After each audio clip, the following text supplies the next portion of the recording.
Hello student, आज हमारा new topic आपकी 12th क्लास का relation and function chapter number first NCERT book का। रिलेशन एंड फंक्शन को पढ़ने के लिए सबसे पहले आपका बेसिक कॉन्सेप्ट पूरा क्लियर होना चाहिए। 11th क्लास में बहुत सी चीज़ें पढ़ी हुई है, वो सभी चीज़ें आपको पता होना चाहिए, तभी आप इस चैप्टर को लगा पाएंगे। ये रिलेशन एंड फंक्शन चैप्टर को टफ चैप्टरों में गिना जाता है। क्यों गिना जाता है? क्योंकि इसमें पुराना जो भी मटेरियल आपने पढ़ा हुआ है रिलेशन एंड फंक्शन से संबंधित वो सब कुछ पता होना चाहिए। प्लस इसमें लैंग्वेज हमें समझ में नहीं आती, तो आपको लैंग्वेज अच्छे से समझना होगी। जो भी बेसिक चीज़ें हैं जो भी 11th में पढ़ी है, आज हम इस लेक्चर में कंप्लीट करेंगे। उसके आगे वाले लेक्चर से हम इसकी एक्सरसाइज वगैरह कंप्लीट करेंगे। तो आज हम इसका बेसिक जो भी कॉन्सेप्ट है, बेसिक जो चीज़ें हमने 11th में पढ़ी और जो हमें पता होना चाहिए, इसलिए आप रिलेशन एंड फंक्शन को पढ़ते समय बिल्कुल कंसंट्रेशन होकर ही बैठे, नहीं तो ये लेक्चर आपके ऊपर से निकल जाएगा, कुछ समझ में ही नहीं आएगा, क्योंकि लैंग्वेज ही इसकी ऐसी है।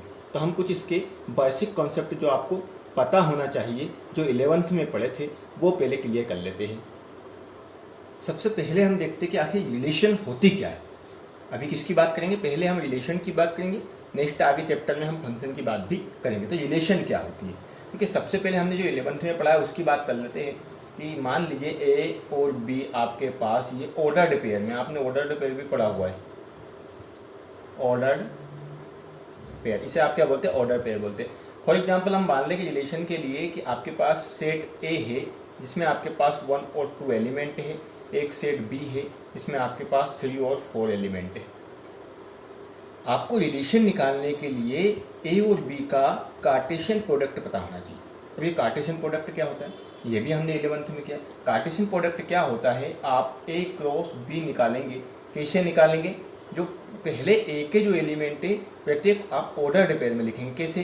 जैसे 1 का रिलेशन आप लिखेंगे 3 के साथ, 1 4 के साथ भी चला जाएगा। फिर 2 के लिए लिखेंगे तो 2 3 के साथ और 2 4 के साथ।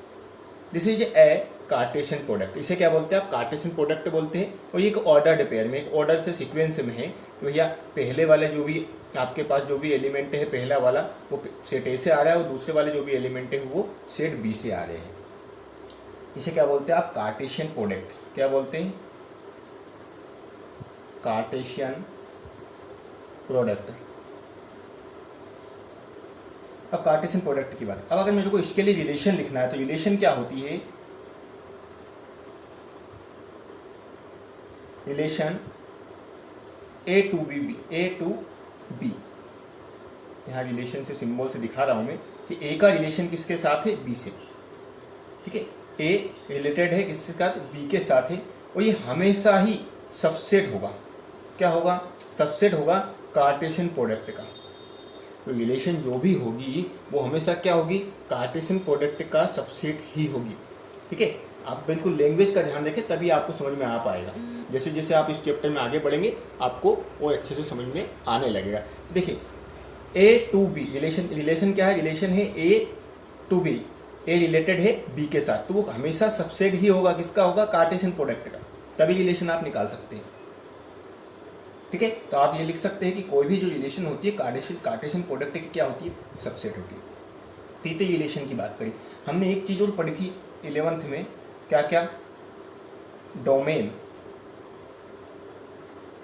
Codomain, range. मुझे उम्मीद है कि याद तो आपको कुछ भी नहीं आ रहा होगा इनमें से, लेकिन वर्ड तो कम से कम आपने सुने होंगे। डोमेन, कोडोमेन और रेंज की बात करते हैं। तो आपने इस प्रकार से इमेजेस देखी होगी, वहाँ पर हमने 9th में किया था, 11th में ए बी मान लीजिए सी डी, ये आपके पास एलिमेंट है। सेट ए मान लीजिए, चाहे तो आप इसको ये ए की बात करें, और बी में आपके पास 1 2 3 4, जो जिसकी इमेज जो रिलेशन बन रहा है आपका, जो इमेज बन रही है मान लीजिए 2 के साथ, बी का 3 के साथ, सी 1 के साथ। तो अगर इसके लिए मैं डोमेन लिखूं तो डोमेन क्या होते? जो ए में जो एलिमेंट है वही आपके डोमेन होते, ए बी सी डी, इसे आप क्या बोलते हैं? डोमेन। कोडोमेन किसे बोलेंगे? कोडोमेन बोलेंगे आप बी के एलिमेंट, जो सेकंड वाले में इमेज, जिसे आप इमेज एलिमेंट भी बोलते हैं, इमेज भी बोलते हैं इसको। तो 1 2 3 4 ये आपके हो जाते हैं कोडोमेन। अब बात करते हैं रेंज की। तो रेंज वहाँ होती है जितने एलिमेंट के साथ रिलेशन बना है। कहाँ तक बना? 1 2 3 के साथ बना है, लेकिन 4 तो इसमें छूट गया, तो आपको रेंज में 4 नहीं देना है, 1 2 3। तो रेंज कहाँ तक रहेगी? 1 2 3 तक। अगर अब मैं कार्टेशियन प्रोडक्ट के रूप में लिखूंगा, इसकी बात करते हैं हम। इसमें डोमेन कोडोमेन क्या है, तो मैं डोमेन बात करें हम, ये तो हमने फिगर के थ्रू समझा, लेकिन अगर यहाँ से डोमेन निकालना तो जो भी पहले एलिमेंट है प्रत्येक के, क्या 1 और 2, वही बोला मैंने ए के लिए, तो 1 2। कोडोमेन की बात करें तो क्या आ जाएंगे आपके पास? 3 4। और रेंज की बात करें इसमें, तो रेंज में भी क्या कहाँ तक जा रहा है? 3 4 तक ही जा रहा है, तो हम क्या लिखेंगे? 3 4। तो ये आपको पता होना चाहिए कि डोमेन क्या होता है, कोडोमेन क्या होता है, रेंज क्या होता है, कार्टेशियन प्रोडक्ट क्या होता है, ऑर्डर्ड पेयर क्या होते हैं। ये सब 11th की बातें हैं। अब हम बात करेंगे inverse on a relation. Inverse क्या होता है रिलेशन के लिए? Inverse on a relation. Inverse on a relation, inverse क्या होता है?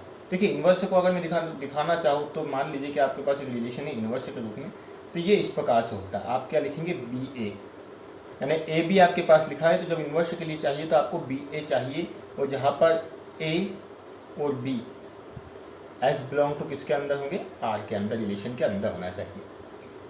फॉर एग्जाम्पल अगर हम बात करें, देखो लैंग्वेज ही सब कुछ है इसमें, इस प्रकार से लिखना आपको सीखना पड़ेगा। जब आप प्रैक्टिस करेंगे तो आसानी से हो जाएगा। मान लीजिए आपके पास सेट ए है, इसमें आपके पास 1 2 3 एलिमेंट है। बी में आप मान लीजिए आपके पास ए बी सी एलिमेंट है। अगर आप कार्टेशियन प्रोडक्ट के रूप में लिखे और रिलेशन निकाले ए का बी के साथ, तो आप कैसे लिखेंगे? 1A 1B, चाहे सभी के साथ इसका मान लीजिए कि इमेज नहीं बन रहा है, सी के साथ बन रहा है। 1 का किसके साथ बन रहा है? सी के साथ। 2 का भी सी के साथ, बी के साथ मान लेते हैं, ठीक है, और 2 का सी के साथ। इस प्रकार से बी ए रिलेशन, मान लीजिए आपके पास एक रिलेशन है B A relation from A to B, A से बी पर ये रिलेशन है आपकी, ठीक है। अब बोला जाए कि इसका इन्वर्स पता कीजिए, तो इन्वर्स के लिए कुछ नहीं करना, देन रिलेशन आपके पास ये है, तो आप लगाएंगे इन्वर्स। आप चेंज कर दीजिए प्रत्येक का pair, A1 C1 B2 C2, यही क्या है? इन्वर्स है। क्या करेंगे? सिर्फ एलिमेंट को हम आगे पीछे कर देंगे। कुल मिला अगर इमेज के रूप में अगर इसको लिखना है हमें, तो मान लीजिए आपके पास ये A है और ये आपके पास B है। अभी तक रिलेशन कैसे बनती थी? A to B, ठीक है। और अगर हमें इन्वर्स निकालना है तो हम क्या कर देंगे? इसको B कर देंगे और इसको A कर देंगे, और रिलेशन क्या हो जाएगी? B to A। यहाँ A to B है, जब इन्वर्स की बात करेंगे तो रिलेशन कैसी हो जाएगी? B to A। तो ये बात आपको ध्यान रखना है। अब हम बात करते हैं रिलेशन ऑन ए सेट। आखिर रिलेशन क्या है ये हमने पहले भी देखा, लेकिन अब हम डेफिनेशन के थ्रू देखते हैं। Let A B a non empty set. आपके पास एक सेट है ए जो कि नॉन एम्पटी, मतलब उसमें कुछ एलिमेंट है। Then A relation from A to itself, A का रिलेशन ए के साथ, इटसेल्फ बोलना है, मतलब ए का रिलेशन किसके साथ बनाएंगे? हम ए के साथ ही बनाएंगे। ये भी हो सकता है let A and B are two set, then A relation from A to B, वो भी हो सकता है, लेकिन मैंने ए का रिलेशन ए के साथ ही बनाया है यहाँ पर। That is a subset of A cross ए। मैंने पहले ही बोला कि जो भी रिलेशन होगी वो क्या होगी? कार्टेशियन प्रोडक्ट की सबसेट होगी हमेशा। तो कार्टेशियन प्रोडक्ट निकालें, इटसेल्फ की बात करें तो ए क्रॉस ए निकालेंगे। It's called a relation on A set ए। उसे क्या बोलते हैं आप? रिलेशन बोलते हैं किसका? सेट ए के साथ। अगर ए और बी दो ले लेते हैं हम यहाँ पर, तो क्या बोलते हैं यहाँ पर? Let A and B are two non empty set, then A relation from A to B a subset of A cross B is called a relation on set A to B. किस पर relation रहेगी? ए से B पर रहेगी। इसी का हम एक एग्जांपल ले लेते हैं। मान लीजिए आपके पास एक सेट ए है जिसमें आप 1 और 2 है। अब बोला इटसेल्फ स्वयं के साथ होना चाहिए, यानी ए को सेट ले लिया हमने यहाँ पे, वो भी क्या होगा? 1 2 ही होगा, क्योंकि ए का ए के साथ रिलेशन बना रहे हैं। नहीं भी लिखा तो कोई प्रॉब्लम नहीं। हमें क्या चाहिए? आप कार्टेशियन प्रोडक्ट चाहिए रिलेशन बनाने के लिए। तो कार्टेशियन प्रोडक्ट हम जब पता करेंगे तो कैसे निकालते हैं, 1 के साथ 1 2 फिर 2 1 2 2, ये आपका कार्टेशियन प्रोडक्ट हो गया। ठीक है, अब इसको रिलेशन में लिखना है तो हम लिखेंगे रिलेशन किसका है भैया, ये आपके पास दो एलिमेंट होते हैं, इसको हमेशा आप या तो ये जो दोनों एलिमेंट होते हैं इनको एक्स वाई से डिनोट किया जाता है, किससे डिनोट किया जाता है, एक्स वाई से, और ए और बी, ये आपको वर्ड का ध्यान रखना सिर्फ। ठीक है, मैंने पहले ही बोला कि लैंग्वेज ही इसमें कंफ्यूज करती है और कुछ नहीं, कुछ बाकी कुछ कंफ्यूज नहीं करता है। तो एक्स वाई से भी डिनोट किया जाता है, कहीं कहीं आप ए और बी के रूप में भी देखें। तो मान लीजिए जो दोनों एलिमेंट है उसको आप लिख रहे हो ए बी, और कैसे है दोनों ए और बी, ए इक्वल टू ए, यानी जो ए रहेगा वही बी रहेगा, जो बी रहेगा वही ए रहेगा। तो ये क्या है, आपके रिलेशन है। अब हम बात करेंगे टाइप्स ऑफ रिलेशन की। टाइप्स ऑफ रिलेशन में सबसे पहले हम बात करेंगे इम्पटी रिलेशन और वॉइड रिलेशन। इम्पटी को क्या बोला जाता है, वॉइड रिलेशन भी बोला जाता है। तो क्या होती है ये, A relation R defined on A set A to B. यहाँ ए टू बी रिलेशन को हम देख रहे हैं कि एक रिलेशन है आपके पास, R defined on set A to B is called empty relation और void relation if no element of A is related to any element of B. यानी जो सेट ए का कोई सा भी एलिमेंट सेट बी के एलिमेंट के साथ अगर रिलेटेड नहीं है तो हम उसे बोलेंगे इम्पटी या वॉइड रिलेशन। जैसे कि आर इक्वल टू, हम इसको बोल सकते हैं, इम्पटी को क्या बोल सकते हैं हम, फाई से डिनोट करते, ये subset of A cross B. मैंने पहले बोला कार्टेशियन प्रोडक्ट का ही रिलेशन बनेगा आपका। तो भैया एक भी एलिमेंट रिलेटेड नहीं है तो हमने क्या बोल दिया, फाई। फॉर एग्जाम्पल देखिए, एग्जाम्पल की सहायता से ही ये समझ में आता है, वरना पता ही नहीं चलता कि क्या हो रहा है। तो एग्जाम्पल जब हम देखते हैं तो समझ में आ जाता है कि लैंग्वेज में क्या बोला गया है। तो सबसे पहले मान लेते हैं हमारे पास एक सेट है ए जिसमें आपके पास 1 2 3 एलिमेंट है, और एक सेट बी है जिसमें आपके पास 4 और 5 एलिमेंट। रिलेशन जो बन रही है आपकी इस प्रकार से बन रही है कि जो ए और बी आपके है किस प्रकार से है कि a minus B equal to आपका 10 आना चाहिए। ठीक है, a minus B equal to 10 आना चाहिए। अब क्या, अब हमें यहाँ देखना है कि मैं a और b की जगह पे क्या रखूँ। a और जो आपके a सेट है और b सेट है, मैं a की जगह पर क्या रखूँ या b की जगह पर क्या रखूँ कि 10 आ जाए मेरा। तो देखिए 1 माइनस 4 करे तो भी 10 नहीं आएगा, 1 माइनस 5 करे तब भी 10 नहीं आएगा, 2 माइनस 4 2 माइनस 5 3 माइनस 4 3 माइनस 5, कभी भी आपको 10 नहीं मिलेगा। मतलब ये जो रिलेशन है, ये हमारा जो कॉन्सेप्ट है उसके अकॉर्डिंग यहाँ पे 10 नहीं आ रहा है। अगर 10 नहीं आ रहा तो हम लिखेंगे यहाँ पर therefore R is A empty relation या वॉइड रिलेशन।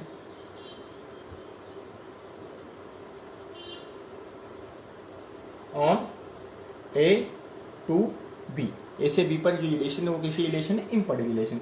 एक और एग्जांपल ले लेते हैं हम, चाहे तो क्या लिख सकते हैं यहाँ पर, लेट मान ले आपके पास कि सेट जो ए था वही 1 2 3 है, और वापस से आपके पास सेट बी मान लीजिए 4 और 5 भी है। रिलेशन सेम मान ले हम। यहाँ पे आपको क्या करना है कि ए, यहाँ पर मान लीजिए ए से ए पर रिलेशन है, इट सेल्फ की बात कर लेते चलो इस बार हम। तो ए सेट है आपके पास, वो ए माइनस बी इक्वल टू 10 आना चाहिए। क्या मतलब हुआ, ए का ए से रिलेशन देखना है तो 1 में से 2 हटाए, 2 में से 3 या 3 में से 2 या 2 में से 1, कोई से भी ए के जो कंपोनेंट है इसमें से कोई सा भी कुछ माइनस कीजिए आप, कभी भी 10 आएगा क्या, नहीं आएगा। तो यहाँ भी हम क्या लिख देंगे, therefore R is A empty या वॉइड रिलेशन। तो ये होती है आपकी इम्पटी रिलेशन या वॉइड रिलेशन। सेकंड नंबर पर हम देखेंगे यूनिवर्सल रिलेशन। यूनिवर्सल रिलेशन क्या होती है, A relation R defined on A set A to B called universal relation if each element of A related to every, इस word का ध्यान रखना, एवरी एलिमेंट ऑफ बी, यानी ए का जो इमेज बनेगा बी के प्रत्येक एलिमेंट के साथ बनेगा। ए का जो रिलेशन बनेगा वो बी के प्रत्येक एलिमेंट के साथ बनेगा। फॉर एग्जांपल हम देखें, मान लीजिए सेट ए है आपके पास जिसमें आपके पास 1 और 2 एलिमेंट है, सेट बी है जिसमें 2 और 3 है। अब यूनिवर्सल रिलेशन की बात करूँ तो जो रिलेशन रहेगा वो ऐसा बनेगा आपके पास कि प्रत्येक एलिमेंट यानी 1 का 2 के भी साथ होगा, 1 का 3 के साथ, 2 2 2 3, यानी ए का जो प्रत्येक एलिमेंट है वो बी से रिलेटेड है। तब हम क्या बोलेंगे, जो आर है आपका, R is a universal relation on A to B. R आपका क्या है, यूनिवर्सल रिलेशन है ए टू बी पर। तो आपको ये ध्यान रखना कि यूनिवर्सल रिलेशन क्या होती है। अब हम बात करेंगे आइडेंटिटी रिलेशन की। आइडेंटिटी रिलेशन क्या होता है? Relation R defined on set A is called identity relation if. जो रिलेशन होती है सेट ए की ही बात कर रहा हूँ मैं, स्वयं पर, इटसेल्फ। तो आइडेंटिटी रिलेशन को कैसे डिनोट किया जाता है? आपको ए यानी ए का जो एलिमेंट है उसका स्वयं के एलिमेंट के साथ रिलेशन होता है, जिसे आप क्या बोलते हैं, आइडेंटिटी रिलेशन बोलते हैं। फॉर एग्जाम्पल की बात कर ले हम, कि एग्जाम्पल ए आपके पास एक सेट है जिसमें आपके पास 1 2 3 4 5 इस प्रकार से एलिमेंट है। देन तब रिलेशन कैसा बने, देन आइडेंटिटी रिलेशन क्या होता है ये देखते हैं हम। तो हम यहाँ लिखेंगे कि रिलेशन जो आपका बन रहा है वो, मैंने बोला स्वयं का स्वयं से ए लिखा है, यानी 1 1 आना चाहिए, 2 2 3 3 4 4 5 5। इस रिलेशन का हम आगे बहुत यूज़ करेंगे, इसलिए आपको इसको ध्यान में रखना कि आइडेंटिटी रिलेशन क्या होती है, स्वयं का स्वयं से रिलेशन होता है।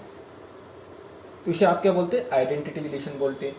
और आइडेंटिटी ये कितने हैं, 4 एलिमेंट, अपन 5 एलिमेंट के लिए बात करें तो आप चाहे तो इसको I5 भी लिख सकते हैं, ठीक है।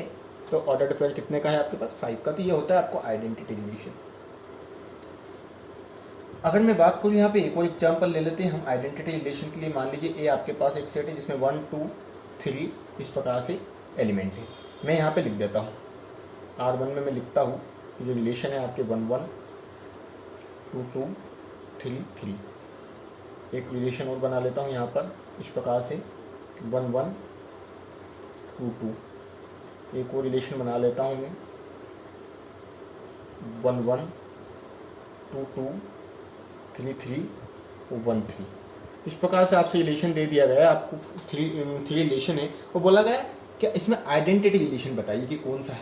तो हम देखेंगे हमारा जो कॉन्सेप्ट बैठता है यहाँ पर पहले वाले के लिए सही बैठता है। हम बोलेंगे कि आइडेंटिटी रिलेशन है, क्योंकि यहाँ देखिए क्या लिखा है, defined on set as called identity. A का ए से रिलेशन होना चाहिए, तो देखिए ए का ए से रिलेशन है। अब सेकंड की बात करें तो ये आइडेंटिटी रिलेशन है क्या, नहीं है। क्यों नहीं है, क्योंकि एक भी एलिमेंट बचना नहीं चाहिए, 1 का 1 से, 2 का 2 से, 3 का 3 से, तो है ही नहीं, तो ये आइडेंटिटी रिलेशन नहीं है।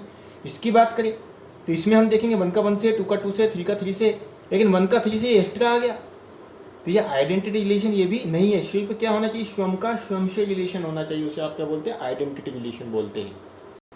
क्या होता है आइडेंटिटी रिलेशन में, इटसेल्फ जो रिलेटेड होता है, A is related to itself only. एक इससे रिलेटेड होता है, इटसेल्फ स्वयं से रिलेटेड होता है ओनली। और एक बात और याद रखना, आप इम्पटी जो रिलेशन लिखा है आपने, इम्पटी और वॉइड और आपका यूनिवर्सल, इन रिलेशन को आप ट्राइवल रिलेशन भी बोलते हैं, ठीक है। तो ये आपको याद रखना, याद आई दिया ये, तो आपको ये याद रखना है। ये कुछ बेसिक चीज़ें थी आपकी इस चैप्टर के लिए। नेक्स्ट लेक्चर में हम रिफ्लेक्सिव रिलेशन क्या होती है, सिमेट्रिकल रिलेशन क्या होती है, ट्रांसिटिव रिलेशन क्या होती है, और उसके बाद एक्सरसाइज के क्वेश्चन लगाने की कोशिश करेंगे। Thank you.